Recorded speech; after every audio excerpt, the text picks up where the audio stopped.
যেতে হবে ইউরোপ, গেলে এই স্বপ্ন পূরণ, এই প্রত্যাশা আমাদের আসলে বর্তমান যুব সমাজের মধ্যে যে অবস্থা পরিণত হয়েছে সে সম্পর্কে আজকে গুরুত্বপূর্ণ একটি ভিডিও দেখাবো। আশা করি আপনারা সবাই সচেতন হবেন। অবৈধ পদে ইউরোপ পাড়ি দেওয়ার যে ভূমন্ত সাগরে মানুষের জীবন কেড়ে নিচ্ছে সে সম্পর্কে আজকে একটা গুরুত্বপূর্ণ ভিডিও আপনাদের মাঝে শেয়ার করব।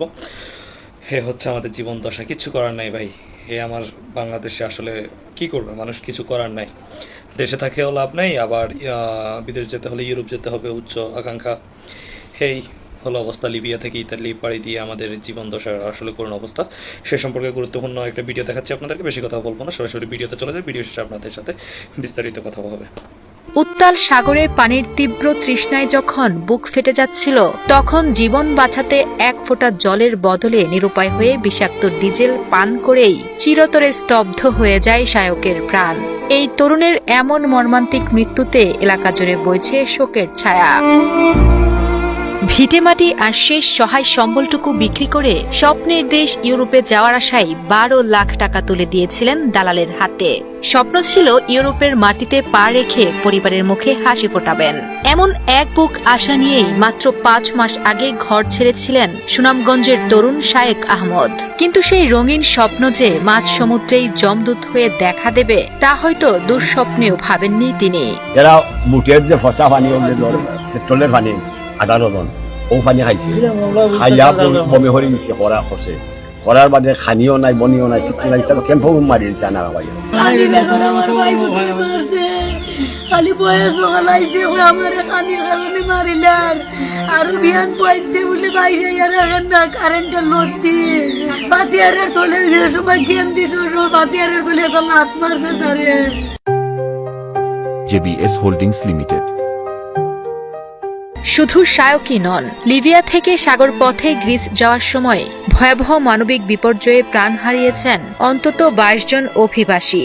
বিভিন্ন গণমাধ্যমের তথ্যমতে নিহতদের মধ্যে 18 জনই বাংলাদেশি, যার মধ্যে সুনামগঞ্জের 3টি উপজেলারই রয়েছেন অন্তত 10 জন। তবে এদের মধ্যে সুনামগঞ্জে নিহতের সংখ্যা আরো বাড়তে পারে।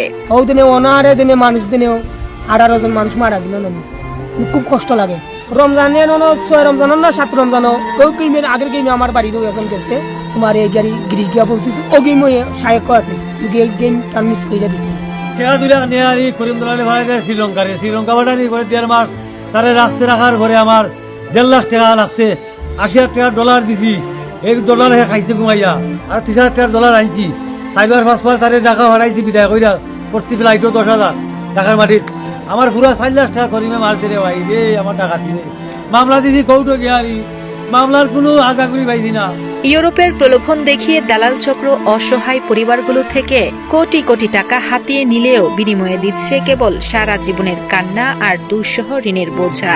সচেতন মহল ও ভুক্তভোগী পরিবারগুলোর দাবি, এই অমানবিক ব্যবসা আর মরণ খেলা বন্ধে এখনই প্রয়োজন দালালের বিরুদ্ধে কঠোর আইনি ব্যবস্থা ও সাঁড়াশি অভিযান। চুক্তি তো আছিল এই লিবিয়া থেকে গ্রিস পাঠাই, কথা আছিল পাঠাইব স্টিমারে, বড় স্টিমারে। যেদিন খালেদা জিয়া মারা যায় জানাজা যেদিন হয় বুধবারে, পরের দিন আছিল বৃহস্পতিবারে কইছে, বৃহস্পতিবারে জানাই দিছে যে বৃহস্পতিবারে বড় একটা বুসার হইব। তুই জানো লিবিয়া 15 দিন আগে জানাই দিছে যে বৃহস্পতিবারে বুসার হইব, যারা যারা যাওয়া রেডি যাও গেমে করে। আমার না জানাই গেছি কি ওখানে গিয়া আমার ফোন মারছে যে আমি গেমে করে আইছি, দেখা যদি দেশ না আমি পয়সা করে দিই। আমি জন দিচ্ছি একদিন এই দিচ্ছি, টাকা পয়সা কিছু আছে ব্যাংক, আমি টাকা জমা দিচ্ছি 7.5 লাখ গেমের টাকা। এইখান থেকে আছে 4.5 লাখ। জমিন বেচা গরু বেচা আর কিছু লাভও টাকা আনচাই না। ও বিশিতবারে আসলে বাদিনে টাকা দিছি, দিয়া তার লাগে আলাপ করছি, তুই আইছো আজকে তো গেমি শিওর নিবে কি কিংবা সার্টিফিকেট বুট করে বলে আসছে বুঝলিটা যদি হচ্ছে নাকি ও দিলাম টাকা। 6 মাস বাদে রাস্তা হঠাৎ করে চাইলেও থাকতে পারতো না, যে গরু কিছু থাকবার লাগি তারা সব চিনকু গেম উঠে দিত, তুমি থাকতে পারতো না কোনো ফটো দিদা টাইম এই গেম। তো বন্ধুরা, জন্মিলে মরিতে হবে, অমরকে কোথায় কবে। হে বাণীটি চিরন্ত সত্য, তবে যে কোনো সিদ্ধান্ত নেওয়ার আগে বুঝে শুনে নেওয়া উচিত। জীবন ঝুঁকি নিয়ে এ ধরনের কাজ থেকে আমরা বিরত থাকা উচিত, কারণ যে পরিমাণ অর্থ ব্যয় করে ইউরোপ যাওয়া বা ইতালি যাওয়ার চেষ্টা করা হয়, সেই অর্থ দিয়ে বা সাথে আরও কিছু অ্যাড করে বৈধভাবে যাওয়া সম্ভব বা দেশে কিছু করা অসম্ভব। ছিল আজকের মতো আজকের ভিডিও, আর দেখা হচ্ছে নতুন কোনো ভিডিওতে। ততক্ষণ সবাই ভালো থাকবেন, সুস্থ থাকবেন। আল্লাহ হাফেজ। আমাদের চ্যানেলে নতুন হলে অবশ্যই সাবস্ক্রাইব করে আমাদের সাপোর্ট করবেন। ধন্যবাদ সবাইকে। আসসালামু আলাইকুম।